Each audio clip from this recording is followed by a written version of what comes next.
Você já entrou no carro de uma pessoa conhecida e acabou passando por uma situação ruim?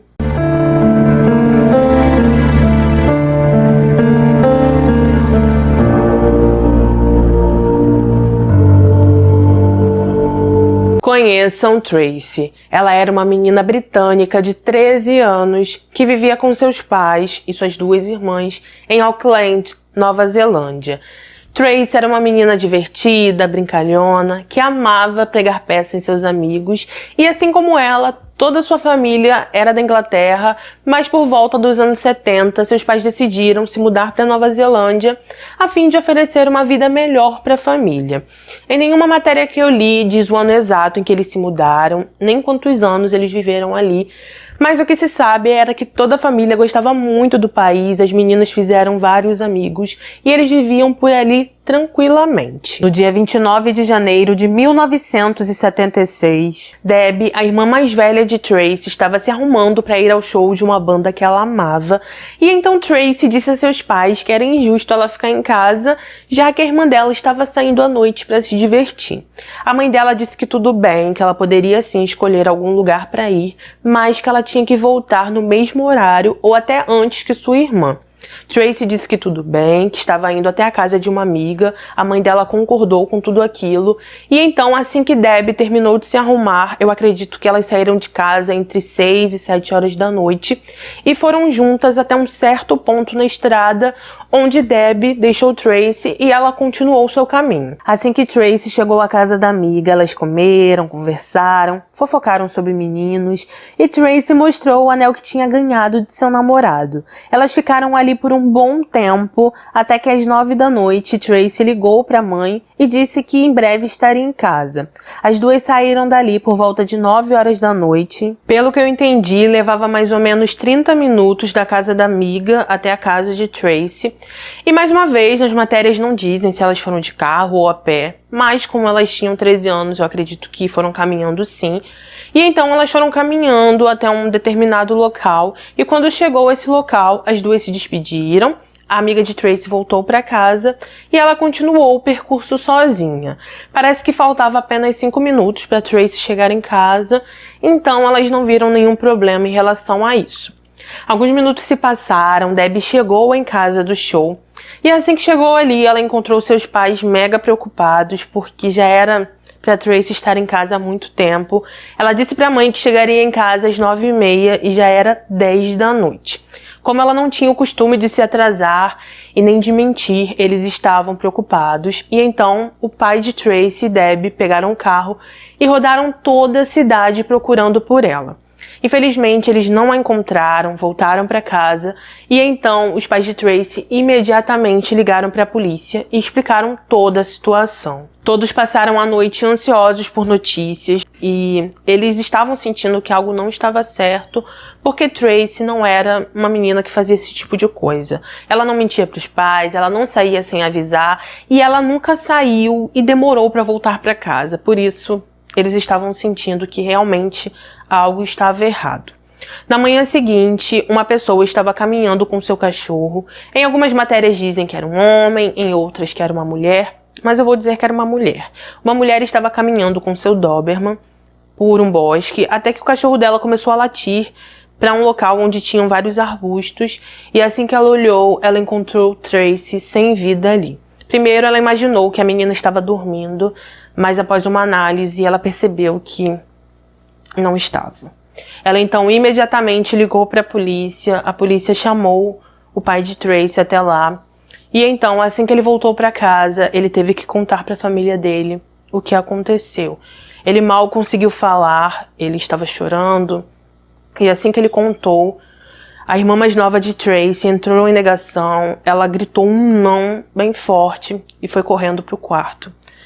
Debbie, a irmã mais velha, foi atrás dela para ver como ela estava, e toda a família ficou muito triste com tudo isso que aconteceu. A partir daí, as investigações começaram, os policiais conversaram com a amiga de Tracy, conversaram com muitas pessoas que moravam pelo trajeto que elas fizeram, e então eles encontraram um casal que disse que estava caminhando com o cachorro na noite anterior, e esse casal disse que por volta das 9h30 da noite, eles viram uma menina loira andando por ali. Em março de 1976, a polícia recebeu a ligação de uma mulher que não quis se identificar. Ela disse que, na noite em que tudo aconteceu, ela viu Tracy conversando próximo a um carro marrom com um homem de terno marrom. Eles conversaram pouco tempo, Tracy teria entrado nesse carro e ela disse que após isso ela não sabe o que aconteceu porque eles foram embora. A polícia tentou rastrear essa ligação, tentou encontrar essa mulher, só que eles nunca conseguiram saber quem foi essa pessoa que ligou e nem encontrou esse suposto homem que teria conversado com Tracy aquela noite. Alguns moradores locais também relataram ter visto uma van creme suspeita aquela noite. Os policiais só encontraram essa van após alguns meses e assim que encontraram, eles acharam dentro da van um mapa com o nome de Tracy escrito nele. Ao levar o dono para ser interrogado, ele disse que tinha comprado essa van há pouco tempo e que aquele mapa não pertencia a ele. De alguma forma, ele conseguiu provar o que estava dizendo. E quando os policiais tentaram encontrar o antigo dono da van, eles nunca encontraram. Com isso, os investigadores tentaram recriar os passos de Tracy aquela noite e disseram que, enquanto estava indo para casa, ela viu alguém conhecido e que, por algum motivo, ela entrou no carro dessa pessoa. Não se sabe ao certo porquê, já que faltava apenas 5 minutos para ela chegar em casa, mas ela entrou. Alguma coisa, segundo eles, aconteceu no carro, eles não sabem dizer o que, mas foi dentro do carro que essa pessoa a estrangulou e, após isso, levou Tracy até a cordilheira Waitakere e deixou ela lá e foi embora. Após uma análise, eles também não encontraram sinais de abuso e eles ficaram sem entender o porquê essa pessoa fez isso com ela. O investigador Bruce Scott disse: "Sempre acreditei que foi alguém que ela conhecia, alguém que queria tirar vantagem dela e as coisas acabaram saindo do controle." Alguns meses se passaram, os investigadores então receberam mais uma ligação. Dessa vez era um homem, ele também não quis se identificar e disse que tinha algumas informações. Ele falou que eles deveriam ir até um shopping local, que nesse shopping teria uma cesta. Ele falou exatamente onde essa cesta estaria e disse que dentro dessa cesta tinha algo que estava vinculado com o caso da Tracy. Ele também deu uma sequência de números, os números eram 126040 e disse que esses números também tinham algo a ver com o que aconteceu naquele dia. Os policiais então foram até o shopping, encontraram essa cesta, encontraram um anel de Tracy dentro dela e assim que mostraram ao antigo namorado, ele confirmou e tinha sim dado aquele anel para Tracy.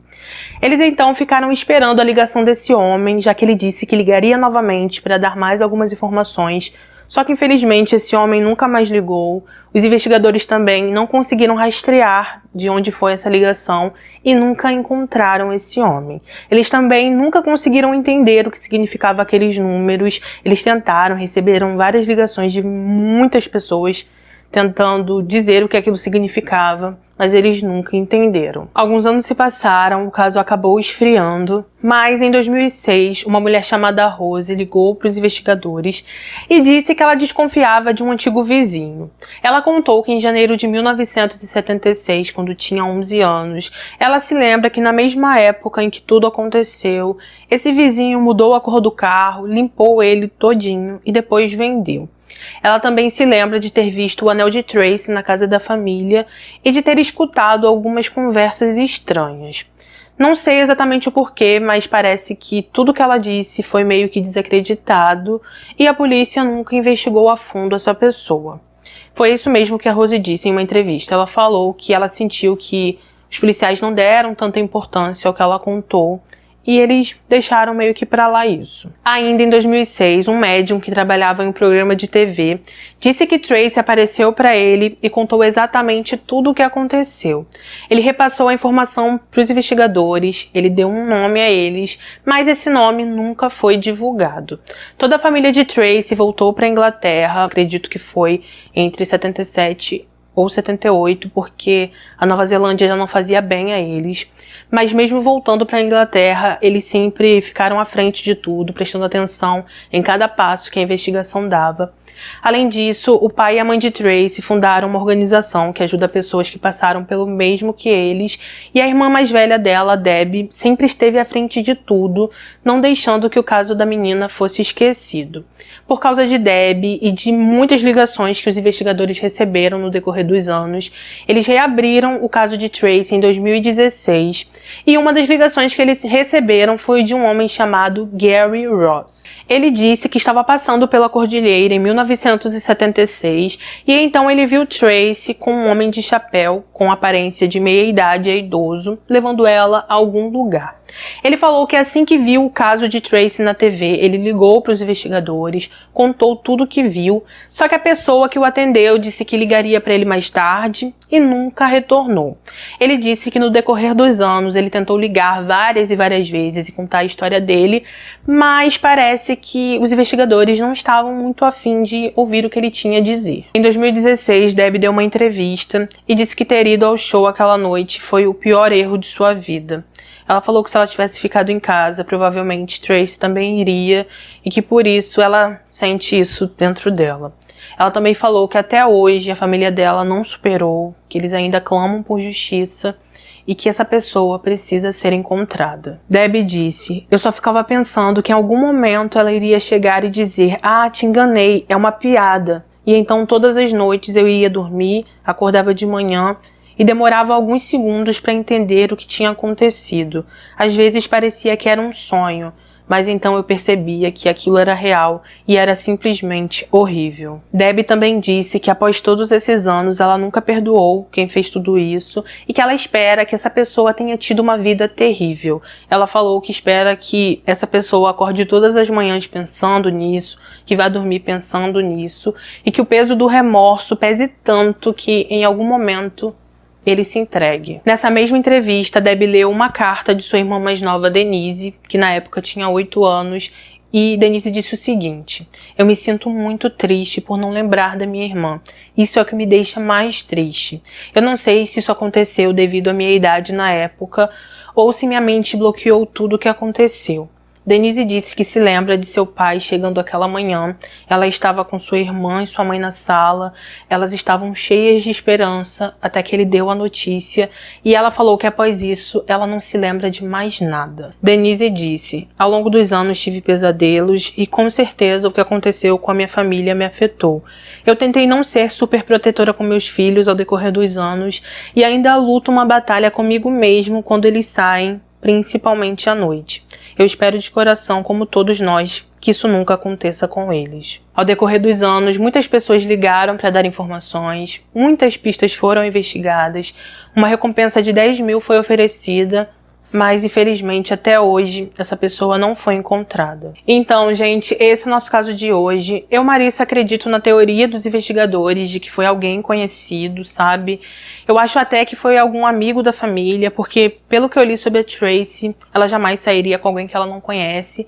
Faltava só 5 minutos para chegar em casa, então é isso que eu acho, mas é só uma especulação minha, tá? Deixa aqui nos comentários o que você achou sobre esse caso, se você acha que foi alguém conhecido ou não. Coloca aqui sua teoria que eu quero saber, que eu quero pensar um pouco mais, tá? Eu espero muito que essa família consiga justiça, que essa pessoa finalmente apareça, pra eles finalmente conseguirem a paz que tanto desejam, sabe? Mas te agradeço demais se você chegou até aqui. Não se esqueça, por favor, de se inscrever no meu canal, deixar o seu like, ativar o sininho para ser notificado dos próximos vídeos e deixar o seu comentário como eu pedi. Se puder também, compartilhe esse vídeo nas suas redes sociais para me ajudar no engajamento. E eu sempre estou compartilhando lá no meu Instagram, @marissa.neves, então se você não me segue lá. Se puder também, seja membro aqui do canal, mas se não puder também, não tem problema nenhum, aqui continua a mesma coisa, tá? E em breve teremos o próximo caso. Pra quem não sabe, a gente tem vídeo aqui toda segunda, quarta e sexta, tá ok? Quarta-feira teremos um novo caso. Um beijo no coração de vocês, fiquem com Deus e até o próximo vídeo.